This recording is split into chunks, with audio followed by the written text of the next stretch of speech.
So, tonight's talk, I thought to talk about death. The reason is simply that this is the sort of thing I think about myself quite a bit in my monastic life. It's the sort of thing I like to talk about because I reflect on these things myself. And one of the things to understand when we talk about death is that from a Buddhist point of view, it's not a sad or a negative thing to think about. Actually, the purpose of talking about this and thinking about death is actually quite the opposite. It's to make you feel more at ease, more comfortable, more at peace, and even more happy inside of yourself. So it's a beautiful thing which comes from thinking about death in the right way, of course, not in the wrong way. It gives us all these beautiful spiritual qualities if we do this in the right way. This is the first thing you should then take into account, is that you should always, if you think about death, you should look at inside of yourself and see how you feel. If it makes you feel negative or anxious or upset or has some kind of negative consequence for you, then of course you're going to have to be careful with thinking about this. I remember a few years ago there was a lady who came up to me at the monastery and she said to me that sometimes I wake up in the middle of the night and I feel terrified about dying. While I'm sleeping, suddenly I have this thought and I wake up and I'm terrified of dying.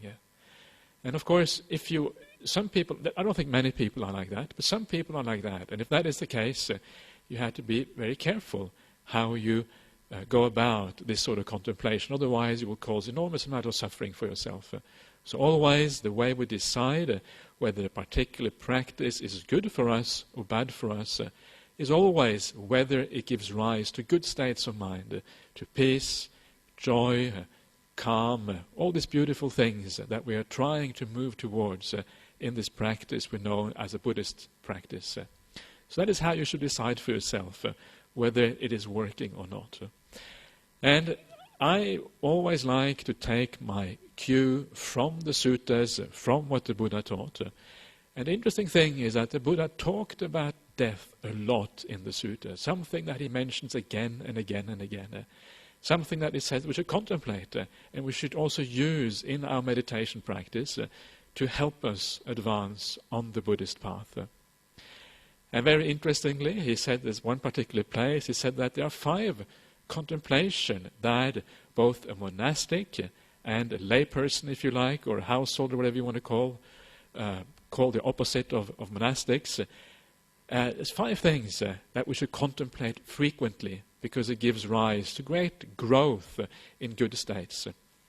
And one of those 5 is the thought of dying, to remind ourselves that we are also subject to dying, at least eventually. We don't know when, but eventually we're going to have to die as well.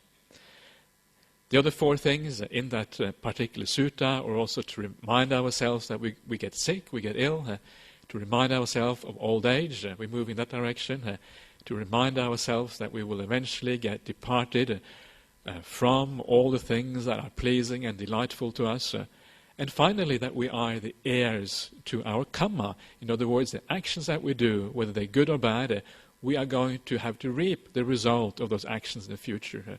These are the 5 things. And of those 5 things, I think the most central one possibly is death. Because death is something that the Buddha said in many, many places we should contemplate. So because it is such an important part of the Buddhist path, I like to both talk about this and obviously practice this sort of thing myself in my own life. So the first thing to remember, one of the beautiful things, one of the wonderful consequences of contemplating death, one of the first things that happen is that it sets our priorities in life very straight when you remind yourself that you're going to die. Because if you know that you're going to die, you don't want to invest so much in the things that are around you, whether it's material things or whatever it is that you are trying to accumulate in life and build up in your life. Why invest so much in things that you know with absolute certainty you're going to have to give up? So this idea of death changes our priorities around. It makes us look at things in a new way, see things in a new light. And that is one of the powerful things that it does to us. It clarifies what is actually important in life. It doesn't delude us anymore into thinking that some of these superficial things that we're going to have to give up anyway, that these are really important. And it reminds us that what actually is important are the spiritual qualities in the mind. And it's almost like a natural instinct. Once you think of death, it changes your view of things almost straight away if you do it with a clear mind. It's an instinct. Suddenly you know what is right, what you should be doing. What you should be doing, of course, is the practice we know as a Buddhist practice. And it's very beautifully summarized on that Buddha statue outside here. There's a verse on that Buddha statue on the column known as the Ovada Patimokkha. Ovada means like an exhortation. Patimokkha is like the Patimokkha for monks is like a sequence of rules and training rules we have to follow. And this Ovada Patimokkha is one of the maybe most succinct but still beautiful ways of capturing what Buddhism is all about. And it says that we should avoid doing that which is bad or evil.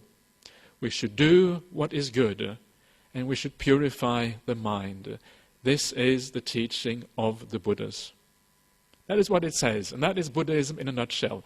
So when I say that it clarifies the mind, it moves the mind towards those things which are part there of that Ovada Patimokkha verse. And there's one beautiful story which Ajahn Brahm tells, and I'm sure many of you may have heard the story before, but I think it's very pertinent when we talk about death. And this is the story of a businessman who lived in Sydney. I don't know when this was, probably many years ago.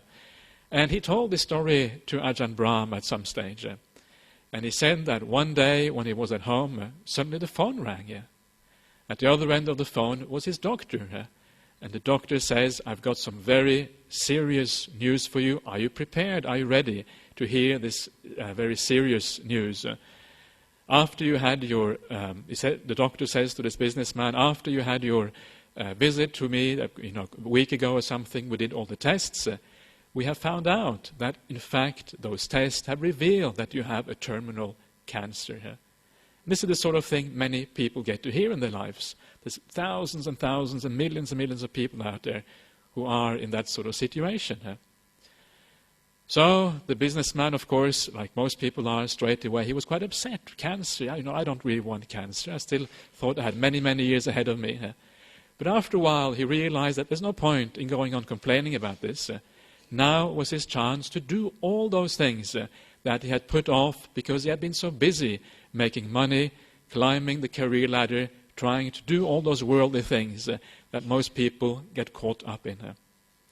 So he then sold his business, and the first thing he did was to book some airline tickets at a nice destination overseas to take all his family with him and spend some quality time with his family, a family that he had neglected over many years because he was too busy doing other things which seemed important for him at the time. Just as the family was about to set off traveling overseas, he gets another call from his doctor. And the doctor says, well, this time I've got even more serious news for you. This is even worse than last time. And the man thinks, well, what on earth could that be? Surely terminal cancer is bad enough. And the doctor says there was been a very serious mix-up at the hospital. In fact, the test that we thought was yours was a test of somebody else. Somebody else got the cancer. You're actually 100% all right. And, of course, at that point, some people might get very upset and very angry because they feel that they have, now they have sold their business, they made all these preparations, done all these things, and so now the doctor says he's actually okay. He could have carried on as before. But this man, he was too wise to get upset. He just said, okay, fine, thank you for informing me. Then he went overseas, he had his holiday with his family, and then after that he settled down into a very simple and easy life afterwards. Never went back on that career path, earning much money, but he had a very simple life. And he said to Ajahn Brahm, I'm eternally grateful for that false alarm, because it reminded me that there are other things in life which are much more important than just thinking about money, thinking about career, but not actually really living in the present moment, not really doing those things which actually ultimately are important to me.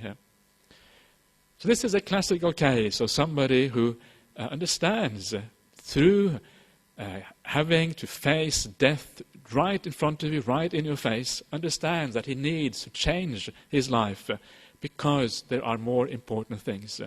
And sometimes we have to have this kind of threat almost right in front of us before we change the way we live, and before we actually think of the other aspects of life which are more important to us, in particular the spiritual part of life. And this is why we try to avoid that. We try to do that now by reflecting on death, thinking about death now, so we don't have to wait until we're sort of face to face with it, and then it becomes an enormous shock for us, which is very hard to deal with. The other day I had another man coming to the monastery. He's staying at the new retreat center we have over there, and he also was another cancer sufferer. And he came up to me and he said, "This cancer is the most wonderful thing that's ever happened to me." Of course, initially he said he was upset and angry and he felt it was terrible. And of course, most people do that. But afterwards, because he said, "I've been a Buddhist for a long time," I realized that this actually, after the initial shock was over, I started to change. And I could see myself changing. Because I knew I was going to die in a few months, I stopped getting so angry with people around me. How can you get angry in the face of death? It doesn't make any sense. You're going to depart from these people soon anyway. How can you get angry with them? You have to forgive them. It's like a natural response in us. We don't have to think, "I'm going to die, therefore I shouldn't get angry anymore." It's like it happens almost automatically inside of you. It's like some kind of mechanism which says, "Okay, put aside the anger," because it doesn't make any sense to be angry when you're faced with dying. And he also said he stopped having so many desires anymore. Now he felt much more like practicing the Dhamma, coming to the monastery, even ordaining, he said, even becoming an agarika, because he couldn't see the point of anything else in life. This is a beautiful thing that happens when people are faced with death, if they have a spiritual inclination. If you haven't got a spiritual inclination, this sort of death threat of death can be very, very challenging indeed, and you may not know exactly how to deal with it. And I've also seen, as a monk, going to hospital sometimes, visiting people with cancers and all kinds of diseases. Some people are very wise, and they become very, very peaceful on their deathbed. They become very relaxed, and you can see that because they have sort of accepted their destiny, it's like they have let go of something. They have let go of the striving that we all have in life to move forward, to move somewhere, to do something, to go in a different place. That they have given up because they know there is nowhere for them to go anymore. Where is there to go when you know you're going to die maybe in 48 hours, 36 hours, you're on the verge of death? There's nothing to do. And if you realize that in a deep sense, that there's nothing to do, there's nowhere to go, you let go. You abandon all those desires, all that clinging, all that attachment. You let it go, and then you feel at ease. You feel relaxed, maybe for the first time in your life.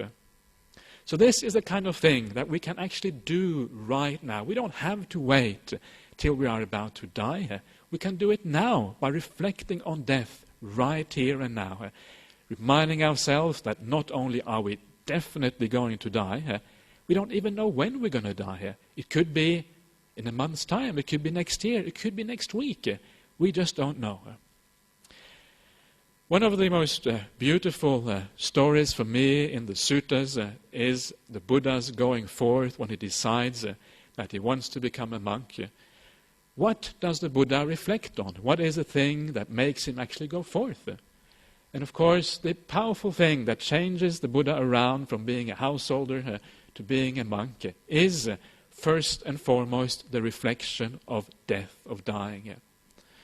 The Buddha reflects to himself, well, here I am, subject to death. I know I'm going to die, and yet I'm just indulging myself in sensual pleasures, having a good time because I come from a good family. How can I just keep going on indulging myself, attaching to all kinds of things when I know that one day I'm going to die? If I don't deal with this death now, I'm going to have to pay the price for that in the future.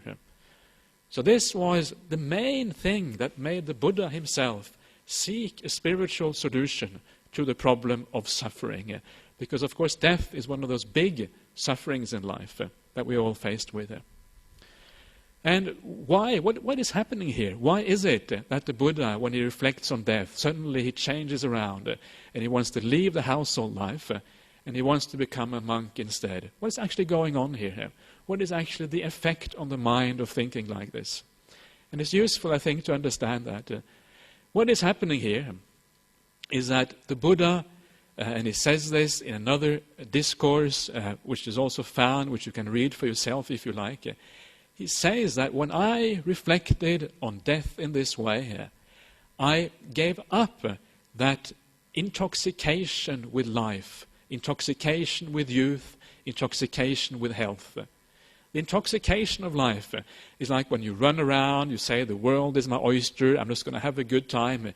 You feel particularly maybe when you're really young and you have lots of energy and you have lots of, you feel like you're the master of the universe, as one of a famous book many years ago had of this Wall Street people, and you feel like you're in charge of your life and you can do whatever you like, whatever you want.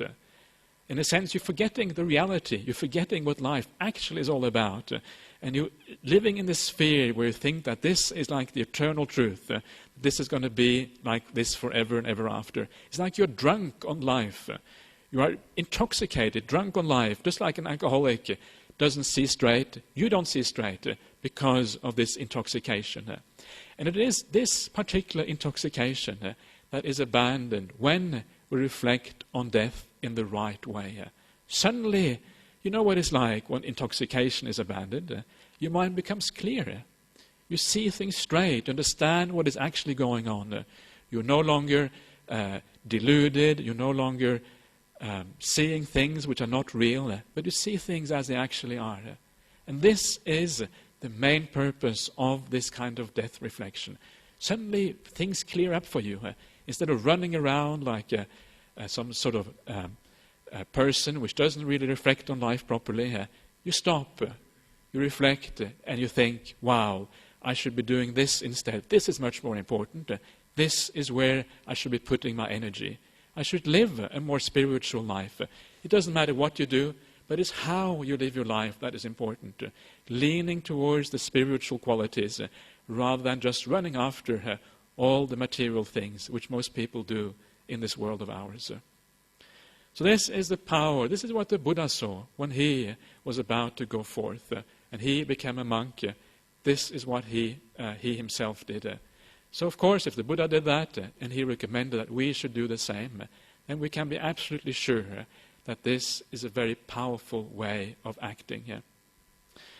So that is how, by reflecting on death, we can actually get our priorities straightened out. And this is how I sometimes reflect on death. What I do when I'm by myself in my little kuti in the forest, in the monastery in Serpentine, I remind myself that I have no idea how long I might live. I feel okay. I don't have any great physical problems. But still, there are lots of people out there who feel perfectly all right. But at this very moment, they might have a cancer growing inside of them. And I remind myself, perhaps I have a cancer growing inside of me.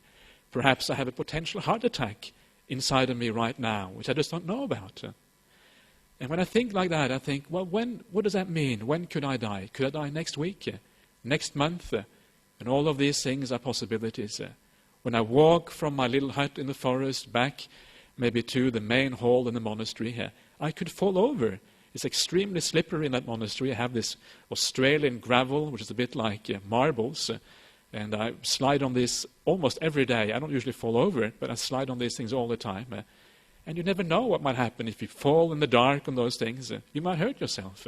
You could even die. This happens to people all the time. They fall over and they die. This could happen to me, or I could be bitten by a snake. I've seen lots and lots of snakes in the forest over there. It could happen easily if you're by yourself. Maybe you don't get to medical support in time. Maybe you might even die of that snake bite. And there's always surprises around the corner. There's a car coming there. There's always things which can happen to you. So I remind myself of these things. And then I think, and then I try to bring death as close as I possibly can and make it real. I could die this evening. I could die in an hour's time. I could maybe die even right here now before I reach the end of this talk.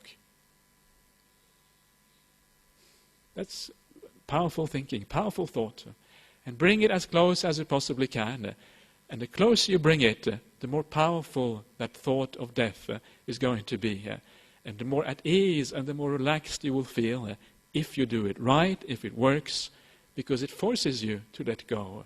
It forces you to abandon things that you might otherwise be attached to. I also tell myself that I'm now, I'm already well into my 40s, and I tell myself, well, I might still be not exactly ancient yet, but one day is going to be my death day, and one day could be just like today, and because one day could be just like today, might be my death day, if I'm not ready now, I might never be ready. It's either now or it's never. And again, that forces me to bring myself back into the present moment. This is all I've got.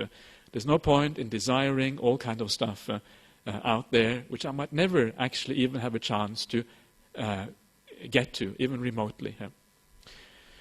So these are some of the ways, some of the tricks to use to remind yourself of the life's dangers and the possibility that we might all pass away. Again, make sure you don't do this in a bad way, so that you feel bad, you feel negative, you feel kind of vulnerable or whatever. Or a bit vulnerable is okay, but at least not negative states of mind coming up.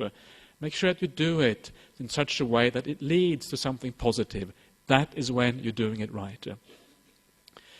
Then you can also use this contemplation of death as a meditation tool. Do it in a meditation practice.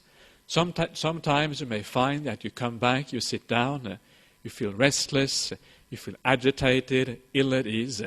What do? Try to think about death. Remind yourself that you could die. Remind yourself that you may not have that much further to go. And see what happens if you do that before your meditation practice takes off. Before you start your meditation practice. And if you do that, and if it works again, because, as I mentioned before, the reflection of death tends to make you abandon your desires. How can you have desires when you know that death could be right around the corner? So because it helps you to abandon your desires, abandon any negativity, irritation, or ill will you have, how can you have ill will if you're about to die? Because of that, it can make you peaceful very fast if you do it correctly. And this is another story which Ajahn Brahm likes to tell, and which many of you have probably heard before anyway, but it's still a very nice story. And this is the story of Ashoka, and Ashoka's brother. And for those of you who don't know, Ashoka was the great emperor of India about 150 to 200 years after the Buddha lived. He became the emperor of India. And that Emperor Ashoka, he was ruled over the largest Indian empire that probably has ever existed. And part of that empire was what is now Afghanistan, Pakistan, maybe parts of Central Asia, and maybe even what is now Bangladesh. It was a very, very large continent. And at some stage during his life, he converted to become a Buddhist after a very violent campaign against the neighboring states. He became a Buddhist rather than being a Hindu, which was the standard in those days. Then, of course, as all converts to a new religion, he became very keen on this Buddhism. And when you're very keen, you want to help others. You want to convert others and say, oh, Buddhism is the most wonderful thing in the world. It was a bit like when I first started off as a monk, I tried to tell my family that this is the way to go. This, forget about everything else. This is the path to go. And all converts, I think we're all a bit like that. We want to show how wonderful this is. It's just a natural thing, that's how we are. It's just the enthusiasm that comes, and without the experience, understanding how actually people find the faith in a new religion or a new philosophy. But anyway, Ashoka was in exactly that same situation. And he looked at his brother and he saw, well, my brother is a bit of a hedonist. He just likes to enjoy himself. And he doesn't take life seriously enough. He doesn't think about the future. He doesn't think about what's going to happen after he dies. He doesn't reflect properly about what is much more important than just enjoying yourself. So he decided he was going to play a trick on Ashoka, on his brother. He decided, I'm going to teach my brother a lesson of the Dhamma to make him wake up to the realities of life. So he schemed with one of his ministers, and one day while he was taking a bath, he had his minister, he made his minister take his brother out for a walk, walking past the bathhouse. And as they walked past the bathhouse, of course, there were all the clothes of the emperor and all the regalia, all the kind of the kingly emperor things that the emperor wears. And the minister says to Ashoka's brother, well, here is all the regalia and all the robes of the king. You should try it on. And the brother says, no, I can't try it on. It's a capital offense to try it on. Can't do that. So the minister says, well, you never know. Ashoka is older than you are. He might die before you. It's good to know if the robe fits so that you can just take it over straight away, just in case something happens with your brother Ashoka. So eventually Ashoka's brother is persuaded that he should try it on. And just as he's got the robe on, all the regalia, all the marks of the king on him, at that point Ashoka comes out of the bath and says, what are you doing? Putting on the king's robe and the king's regalia. You know that is a capital offense. How can you act in this way? And the brother tries to explain, of course, but King Ashoka says, well, the law says that this is a capital punishment, so I'm going to have to set an example for the kingdom. I'm going to have to treat you just like everybody else. So Ashoka says to his brother, but because you are the brother of the emperor, you have a special privilege. You have 7 days before I will execute you. And in those 7 days you can enjoy all the pleasures of the palace. And of course, a big palace of the greatest emperor who has ever lived in India. You can imagine the pleasures were probably enormous.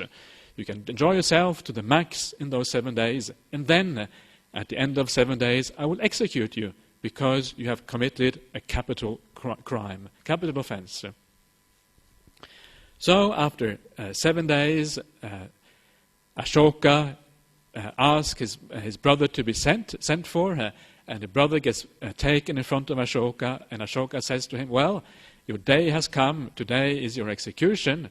Have you at least enjoyed yourself over the last 7 days? And of course, Ashoka's brother says, how can I enjoy myself? How can I indulge myself in sensual pleasures when I know that death is just around the corner? All I was worried about death. I couldn't think straight. I certainly couldn't enjoy myself. And of course then Ashoka says, well, what difference does it make if it's 7 days, 7 weeks, 7 months, 7 years, or even 70 years? Life is a very short thing. Life passes just like that. How can we just waste our time just enjoying ourselves, just indulging in life without thinking further ahead than that? And that was the beautiful lesson that Ashoka taught his brother. I'm not sure what happened after that, but that was essentially the story. And this is how we should also think. We should think, well, life is indeed short. Ask anybody who is much older than you are, ask them if life is long or life is short. And everybody will say, I can almost absolutely guarantee it, life has gone so much faster than they ever had thought in their wildest dreams. I think just of myself, the last 20 years, they seem to have just disappeared into nothingness. It feels like I was a student only yesterday, and yet over 20 years have passed since my student days. Absolutely amazing, absolutely remarkable. And because of this, of course, it makes us change our mind, change our way of looking at things, and we do things differently. So use this in your meditation practice. And see what happens when you meditate, when you remind yourself of death, and see if you can abandon the desires, the anger, the negativity, all these things that make us restless, make us tight, make us tense, make us agitated, and see if then you can find the peace and sit down peacefully and actually enjoy the meditation. See if that works for you. It's a beautiful way of starting a meditation practice if you can do it. Like with all meditation, you have to keep practicing this for a while. It's not going to work straight away. These things, like everything else, it takes a while to get used to this kind of thinking. It takes a while to get it going, to make it work for you.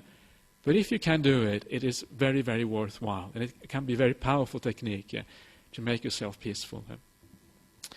So that is a little bit about how to use the idea of death in your daily life, in your meditation practice, to help you to practice the spiritual path, to make it go faster, to make it be a more powerful path that you're practicing here. But before I stop, I also want to talk a little bit about the reality of death itself.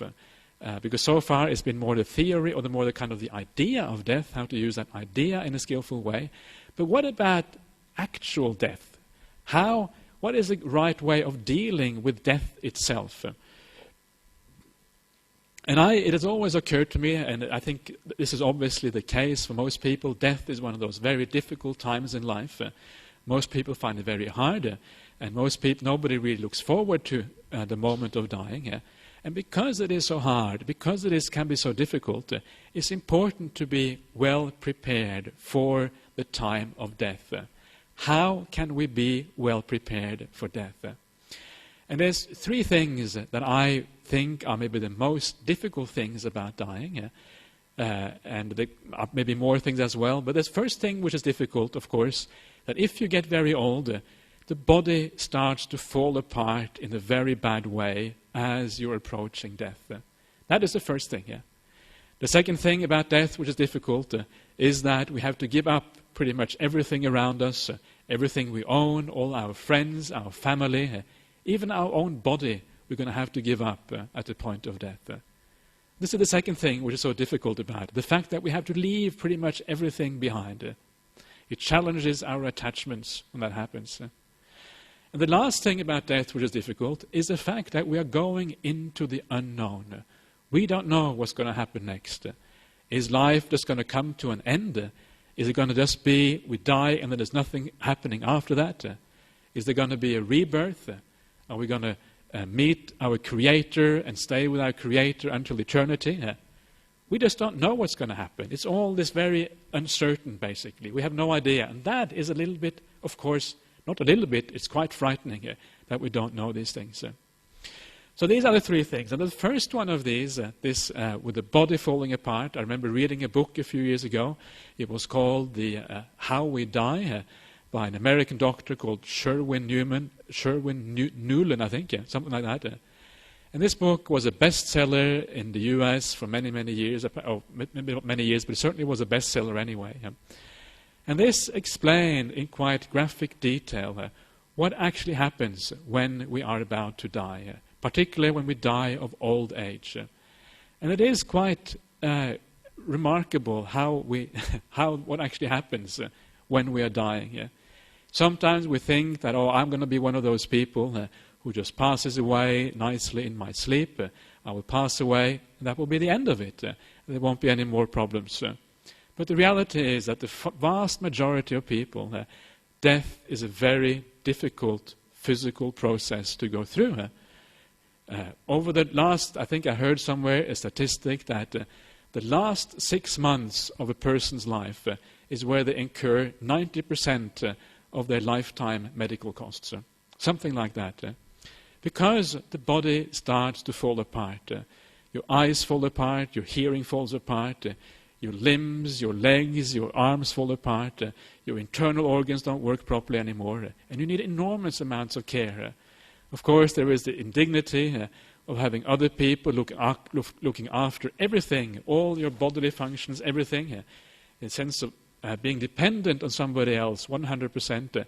Some people find all these things very, very difficult. And it's important to realize this, that death is usually not a very pretty thing. It's usually something which is traumatic, particularly if we have a lot of attachment to the physical body. So what do we do then? How can we get out? How can we minimize this problem if we know that this is our future? And the answer is that instead of taking refuge in the physical body, we have to take refuge somewhere else. Instead of spending enormous amounts of time looking after the physical body, and I know this is a standard thing in modern society, of course, we look after the physical body, we train it, we look after it, we want to stay thin, we build up muscles, we go jogging, we go practicing, we put on makeup, we dress it nicely, we go to the hairdresser, all these kind of things, just to look nice. And that's fine, but be careful, because these things also show the attachment, our identification with this physical body. So what we have to do is move that identification instead into the realm of the mind. Because the mind is something that is not affected by the death process in the same way as the physical body is, or at least it doesn't have to be. And the beautiful thing then, of course, what we then have to do is to make sure that if we practice a good life here and now, if we do a bit of meditation practice, if we practice compassion and kindness to ourselves and the people around us, then we build up something beautiful inside of us, something nice, something stable, something which is, when we come to our deathbed, something we can go back to and we can find a refuge in. So when the body falls apart, we have somewhere else we can go inside of us and find a sense of peace and detachment and not care so much about the indignities and the problems of the physical body. So that is what we have to do. And this is just another way of reminding ourselves of the importance of the spiritual path in this life, because it helps us deal with a very difficult situation at the end of life. And of course, it is very similar with the second problem I was talking about. The second problem being the attachments that we have, all the attachments that we are forced to let go of when we face our death, the attachments to our family, to our friends, to our possessions, to our own physical body. All these things come up when we die. Now, the stronger those attachments are, the more difficult it is to go through the dying process, because we are forced to abandon the attachments, whether we want to or not. So, we are very wise if instead of waiting till the deathbed, we actually start to abandon some of those attachments right here, right now. How do we do that? Well, you don't do it through willpower. You don't do it by saying, I don't want to be attached anymore. The way you do it is by developing the spiritual path. Like I mentioned before, do what is good, avoid what is bad, and purify the mind. And by just doing that, there is an automatic detachment which happens through practicing the spiritual path. So again, to avoid the sense of clinging and attachment and desires which might be there on the deathbed, again, develop the mind, make the mind beautiful, have a refuge inside of yourself, a beautiful place you call home, a place you can go, you can feel at peace, you can feel at ease, and you feel this is the true me, this is where I can rest, this is where, I think it was Ajahn Shah who said that the true home is the peaceful mind, the mind which is at ease and at peace. That is our true home, because that is where we can find a real sense of refuge until we go even further on the spiritual path. And lastly, it is the big unknown of death. Where are we going in the future? Are we going to a rebirth somewhere? Is it all going to end? Well, from a Buddhist point of view, of course, you're going on to a new rebirth, unless you're fully enlightened. And even if you think that maybe there isn't any rebirth, I ask you, please consider that actually we don't really know what is happening here. So because we don't know, please take into account the fact that maybe there is a rebirth out there. If you have a sense that the Buddha was a very powerful spiritual master who lived 2,500 years ago, that is certainly my feel, that he was a very special human being. If you have that sense, then just the fact that the Buddha said that there is rebirth is something is a reason why we should take this idea seriously. And of course, again, if we take it seriously, even if we may not give it 100% credence, we shouldn't really give it 100% credence because we don't know. We should just keep an open mind. But the fact that it is possible should give us a sense of alarm. Okay, I better make sure that I do myself, if I'm going to get reborn, well, at least make it a good rebirth. Make sure I don't get reborn in a negative state, in a negative way. And when you do that, of course, again, the answer to that, the answer to how we get reborn in a good way, of course, again, is the spiritual path. To make sure that we purify the mind, that the mind is a beautiful thing inside of us where we feel at ease, we feel relaxed, we feel a sense of self-esteem, we feel good about ourselves. Then when the body falls away, you are right there, right then. You are already in a good destination because you have made a pure and beautiful mind for yourself. And that, of course, is also how you go to a good destination in the future. So you can see here all the problems that come with dying, all the difficulties that we have, they're all basically solvable through this one thing, the practicing of the spiritual life.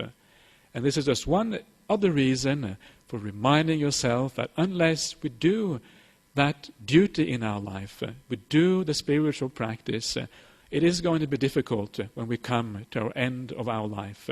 And we may even face further difficulties after we die. And remember just briefly what that spiritual practice is. The spiritual practice is not doing any particular kind of job or being in any particular kind of relationship or living in any particular kind of lifestyle. It is not what we do that is important, but it is how we live our life that is important. What are the intentions? What are the motivations behind our actions? What is it that drives us? That is what matters. Not what we do, but how we do things. It is the how that makes a life spiritual, not the what. And when you think like that, then there's always lots of scope for change, lots of scope for living in a better, more caring, kinder, more compassionate way, and thereby making sure you increase your own happiness and also the happiness of the people and the world around you. Okay, so that is the talk for this evening.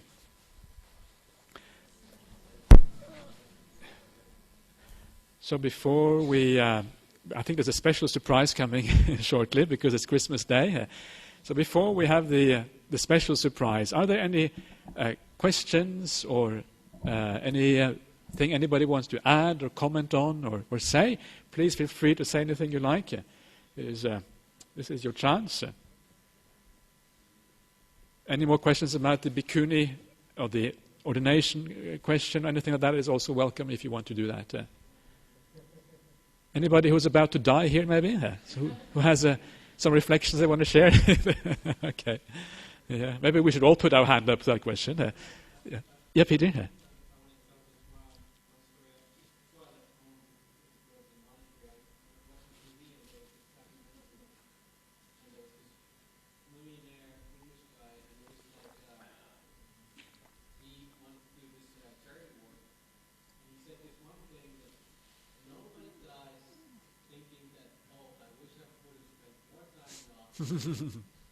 Yeah, that's a good one. I've heard that one before as well. Yeah, nobody dies wishing that they had spent more time in the office. Yeah, that's true, actually. Yeah. There was one more thing I wanted to say, which I forgot to say in my talk. And that was a beautiful, I met a Sri Lankan man when I went to Brisbane a couple of years ago. And this Sri Lankan man, we were talking about death as well. And he said something, gave some very beautiful thing that he was doing every day when he left the house going for work. And he said to me that every day as he was leaving the house, he thought to himself that today I may not come back to see my wife and children, my family. I could die today. So because I could die today, I have to make sure I leave the house in a good way, saying the nice things, making sure I don't argue as the last thing I do when I leave the house. I thought that was a beautiful way of using this death contemplation to remind yourself that you never know when it's going to come. So it's always good to act in a nice way, particularly to those people who are close to us, who are our loved ones, who we may often take for granted, and may not always treat with maybe the kind of respect that they deserve. I'm not criticizing anybody. This is just the nature of family life, that this is how things often are.